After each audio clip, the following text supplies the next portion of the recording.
اللہ اکبر کہ قیامت کے دن وہ شخص جو نماز نہیں پڑھتا، قیامت کے دن اس کو دشمنان خدا کی صف میں کھڑا کر دیا جائے۔ یہ ہو نہیں سکتا کہ ہم نے یہ حدیث سن لی اور اب نماز قصدن چھوڑیں۔ آج عزم کر کے اٹھیں، اور اولاد نہیں آئی، بیٹیاں نہیں آئیں، گھر والے نہیں آئے، لیکن جا کے اس بات کو گھر میں نافذ کرنا ہے، اس کو حکمن نافذ کرنا ہے گھر کے اندر۔ ہمارا گھر ہو رسول اللہ کی امتی کا اور گھر میں کوئی بے نماز ہو، یہ حکم دینا ہے، وَأْمُرْ أَهْلَكَ بِالصَّلَاةِ، فرمایا اپنے گھر والوں کو نماز کا حکم دو۔ اس گھر میں نحوست ہوتی ہے جس گھر میں بے نماز ہوتے ہیں۔ اس لیے آج ہم یہاں سے عزم کر کے جانا ہے کہ آج کے بعد ہم نماز نہیں چھوڑیں گے انشاءاللہ۔ اتنے زور سے کہو کہ شیطان کا کلیجہ پھٹ جائے۔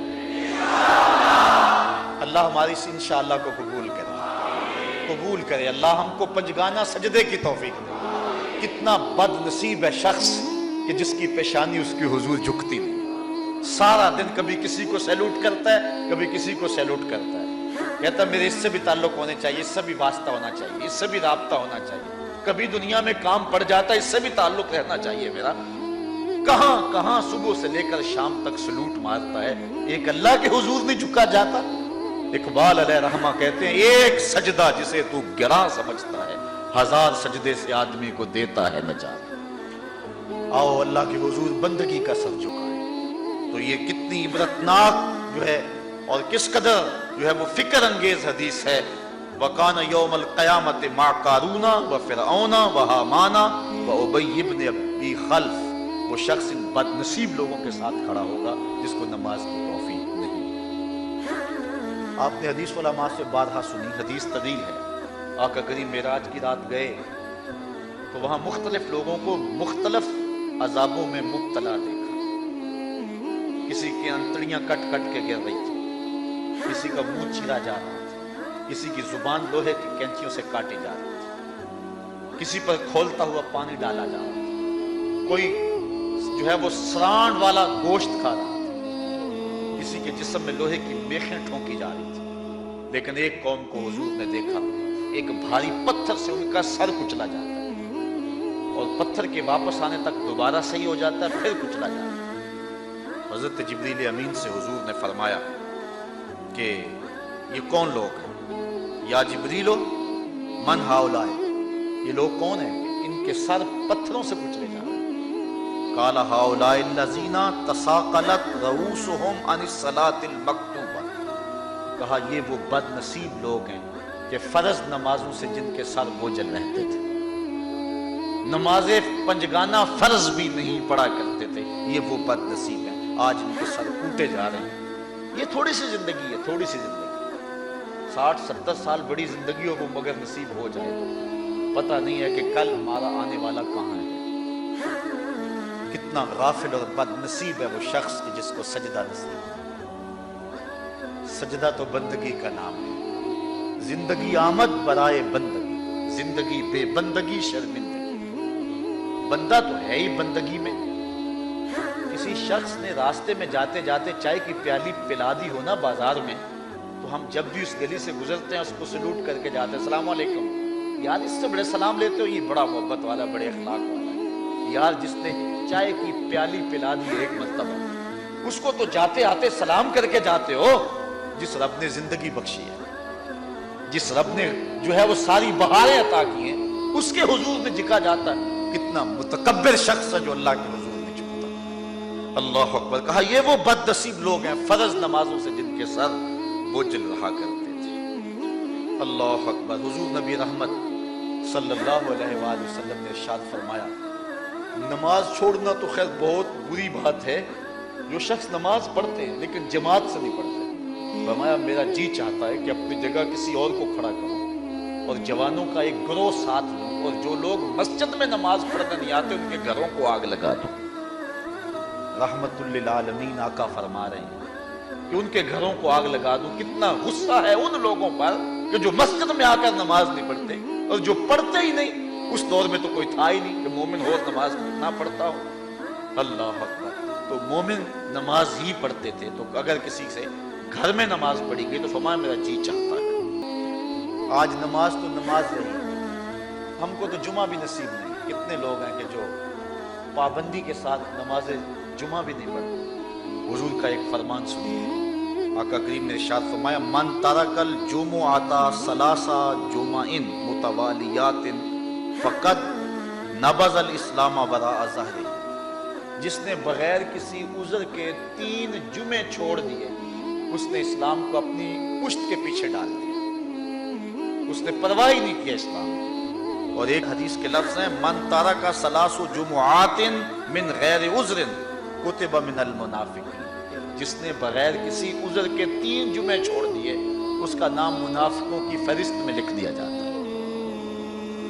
اور ایک حدیث کے لفظ اس حوالے سے ہیں من ترک ثلاث جمع تہاونا بہا طبع اللہ علی قلبہ، جس نے سستی کی وجہ سے 3 جمعے چھوڑ دیے تو اس کے دل پر اللہ غفلت کی مہر لگا دے۔ یہ وہ بد نصیب شخص ہے کہ جو نماز جمعہ چھوڑتا ہے۔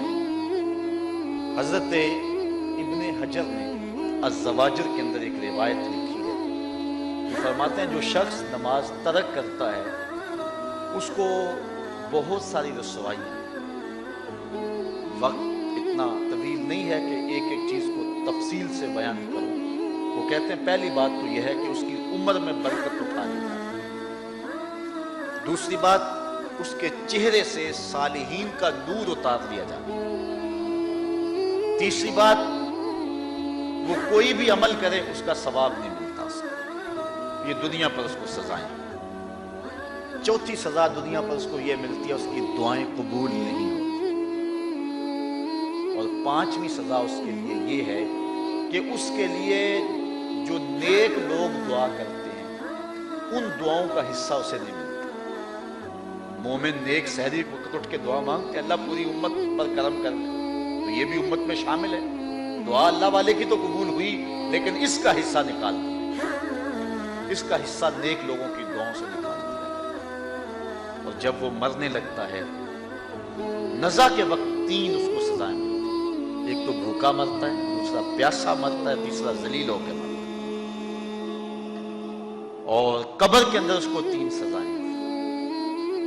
حضرت امام ابن حجر کہتے ہیں ایک تو اس کی قبر تنگ کر دی حتیٰ کہ ادھر والی پسلیاں ادھر اور ادھر والی پسلیاں ادھر، دوسرا اس کی قبر میں آگ ڈالی جائے گی، جو اللہ کے حضور نہیں جھکتا اس کی قبر اس لائق ہے کہ اس میں آگ ڈالی جائے، اور تیسری اس کے اوپر ایک اژدہا مسلط کر دیا جائے گا جس کا نام ہے شجاع الاقرع، اور جب وہ ڈنگ مارے گا تو 70 گز تک وہ شخص زمین میں دنس جائے، اور وہ مسلسل یہ ڈنگ مارتا ہے۔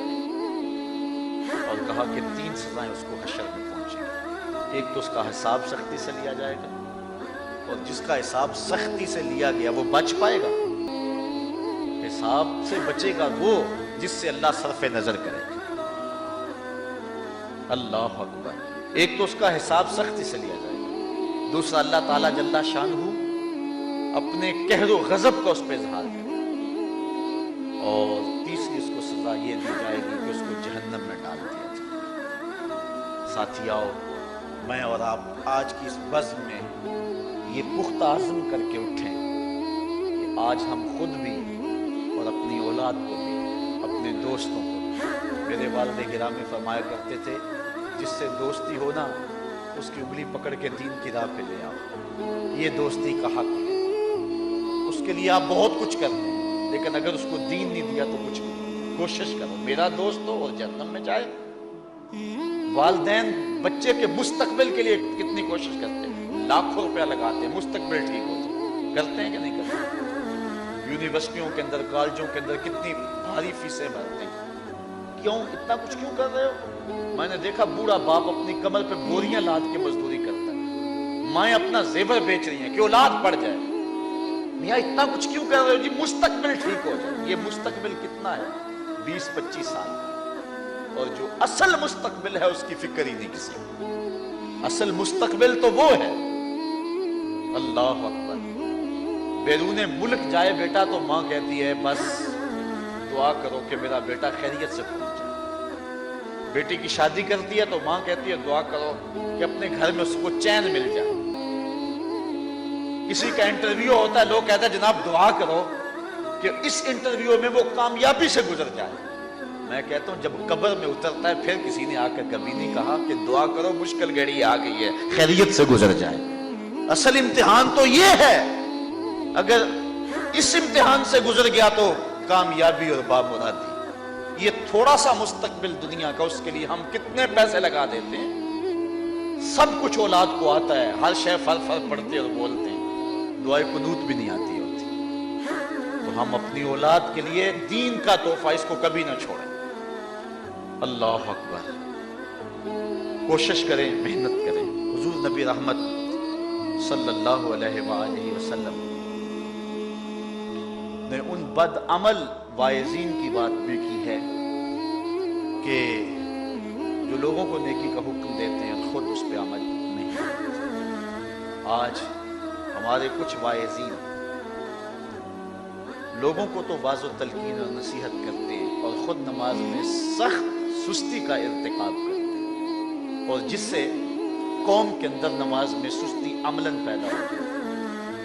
کوئی عرس کی تقریب ہو، کوئی محفل نعت ہو، کوئی جلسہ ہو، کوئی شادی کی تقریب ہو، نماز کے وقت کا پورا خیال رکھا کرے اور اس بات کا لحاظ رکھا کرے. بلکہ ہمارے ہاں ایک عجیب سا فیشن ہے اور عجیب سی بات ہے، میں بڑا حیران ہوا کرتا ہوں کہ عشاء کے بعد جب جلسے ہوتے ہیں نا ہمارے مساجد کے اندر، تو مغرب سے اعلان شروع ہو جاتا ہے آج رات فلاں صاحب خطاب فرمائیں گے، اور پھر جب نماز عشاء ہوتی ہے تو ہمارا نقیب محفل کھولتا ہے لاؤڈ سپیکر اور وہ اعلان کرتا ہے حضرات جماعت ہو چکی ہے، اب مسجد میں آ جائیں. یعنی یہ نماز کو ہلکا کرنے والی بات ہے. ان کو کہا جا رہا ہے کہ بلکہ بعض تو کہہ دیتے ہیں جس کا تمہیں ڈر تھا وہ گزر گئی ہے، اب آ جاؤ. کیا لینا ہے جلسے میں آ کر اگر نماز ہی نہیں پڑھنی ہے تو؟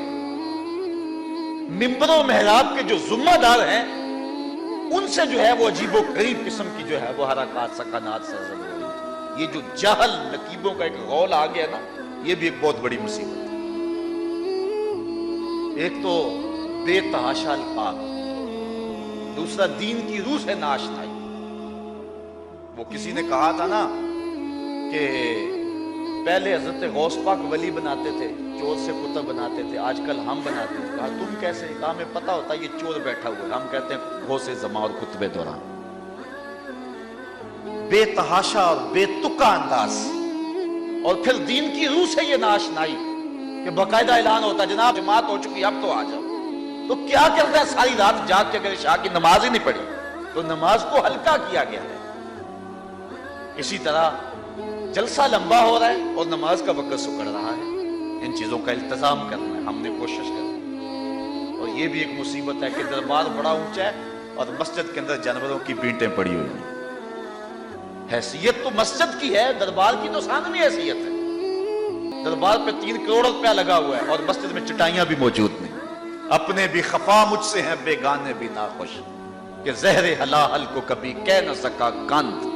بات وہی کہتا ہوں سمجھتا ہوں جسے حق، نئے ابلہ مسجد ہوں نئے تہذیب کا فرزہ. ہم نے ان چیزوں کو دیکھنا. اچھا بعض والدین کی ایک سستی ہے، وہ آتے جناب تعویذ کر دو ہماری اولاد نماز نہیں پڑھتی، بچے نماز نہیں پڑھتے. کہتے ہیں جی ہماری تو چلو گزر گئی، ہم تو نہیں پڑھتے، یہ تو پڑھیں. میں کہتا ہوں یہ کیوں پڑھیں جب تم نہیں پڑھتے؟ الولد سر لابیہ، بیٹا باپ کا راز ہوتا ہے. تم مجھ سے تعویذ لینے آگے ہو، گھر میں مصلی بچھا کے سجدہ کرو، تمہاری اولاد بھی تمہارے تتبع میں سجدہ کرنے کی عادت ڈالو. حضور فرمایا بچے 7 سال کے ہوں تو انہیں مسجد میں لے جاؤ، 10 سال کے نہیں پڑھتے تو ان کو مار کے پڑھاؤ. اب اولاد ہوگی جوان، خود کبھی سجدہ کیا نہیں، اب کہتے ہیں شاید تعویذ سے کم چل جائے گا. جو تعویذ اللہ کے رسول نے تمہیں دیا تھا کہ 7 سال کے ہوں تو پکڑ کے انگلی مسجد کا راستہ دکھاؤ، 10 سال کے ہو جائیں تو مار کے پڑھاؤ، ان کے سینے میں اللہ کا خوف داخل کرو، ان کو قرآن کی تلاوت سکھاؤ.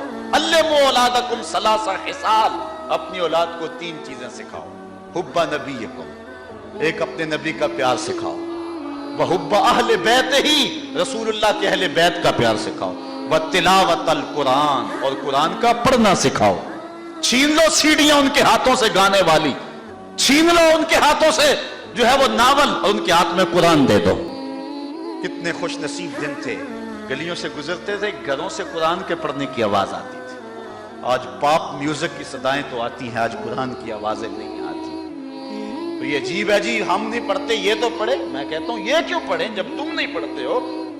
تمہارے اوپر کیا فرض ساقط ہو چکا ہے بڑھاپے کی وجہ سے؟ تم بوڑھے ہو کے نہیں پڑھتے ہو، تمہاری اولاد تم چاہتے ہو جوانی میں پڑھ لے؟ تم خود اللہ کے حضور سجدہ کرو، اور پھر دیکھنا تمہارے تتبع میں، تمہاری اتباع میں تمہاری اولاد بھی تمہاری پیچھے پیچھے۔